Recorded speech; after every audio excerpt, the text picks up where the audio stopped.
Сәлем, құрметті менің сүйікті тыңдармандарым. Бүгін біз тез арықтау жолдарын және арықтауға арналған жаттығулар туралы айтатын боламыз. Менің каналымды қолдап, лайк басып тіркеліп кетіңіз. Ары қарай жалғастырайық. Арықтау үшін қандай жаттығулар қажет және қандай жолдары бар екенін білетін боламыз. Арықтау мәселесі өзекті болып табылады. Сондықтан көптеген адамдар артық салмақтан арылу жолдарын іздеуде. Арықтауға арналған жаттығулар мен әдістер өте көп. Олардың ең тиімділері қандай? Қазіргі заманның модасында қысқа юбка мен ашық көйлектер. Әрбір қыз көрікті болғысы келеді. Диетологтардың пікірінше арықтау үшін денсаулыққа пайдалы тағамға көп көңіл бөлу керек. Арықтау ережелері. Салмақты тез тастамаңыз. Аптасына 1 килограмм ғана салмақ жоғалту керек. Арнайы таблеткаларды қабылдамаңыз. Тек қана диетаны ұстаныңыз. Нақты шешімге келіңіз. Бастаған ісіңізді жарты жолда тастамаңыз. Мәселеге үлкен жауапкершілікпен қарау керек. Майлы тамақты рационыңыздан алып тастаңыз. Диета ұстаумен қатар жаттығулар да жасаңыз. Бұл міндетті ережелердің негізгі қағидалары.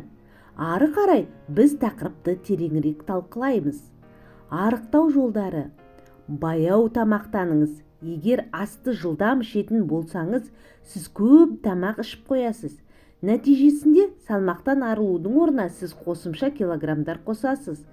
Сондықтан мүмкіндігінше телефондағы таймерді 20 минутқа қойып асықпай тамақтаныңыз.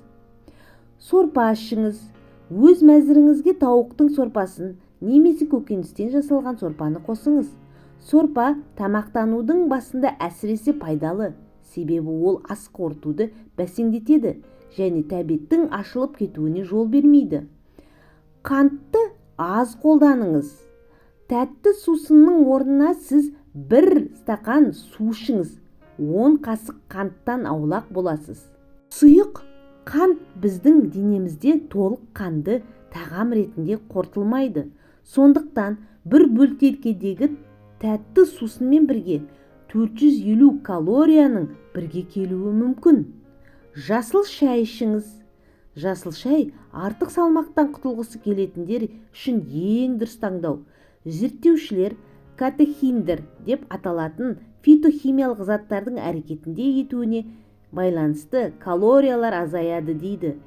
Ұйқыны қалыпқа келтіріңіз. Ұйқы арықтау үшін жауапты маңызды фактор болып табылады. 22:00-ден 2-3-ге дейін адам денесі арнайы мелатонин гормонын шығарады. Ол адамның келбетінің жақсаруына және артық салмақтан арылуына жауап береді. Бірақ ол тек ұйқы кезінде шығарылады.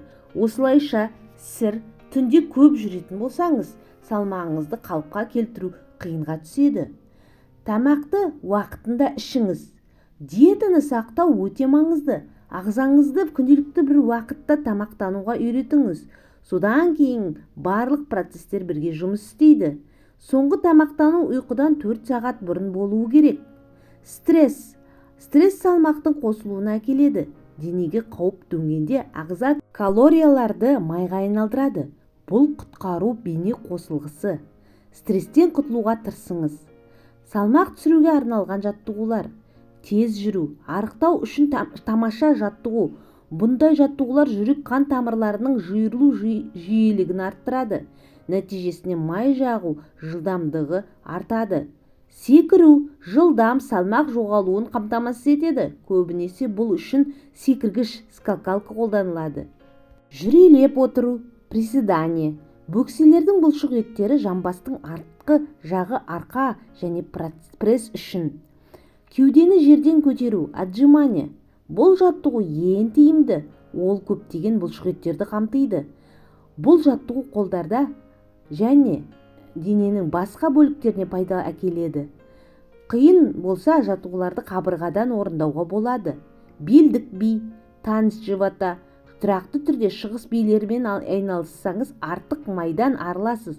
Бұл жаттығулардың негізгі жүктемесі жамбас пен преске бағытталған. сіз жаттығуларды үйде немесе тренажер залында жасай аласыз. Құрметті менің тыңдармандарым, сіздерге көп рахмет. Назар аударып тыңдағандарыңызға үлкен рахмет. Менің каналыма лайк басып, тіркеліп қолдау білдіріңіз. Келесі кездескенше.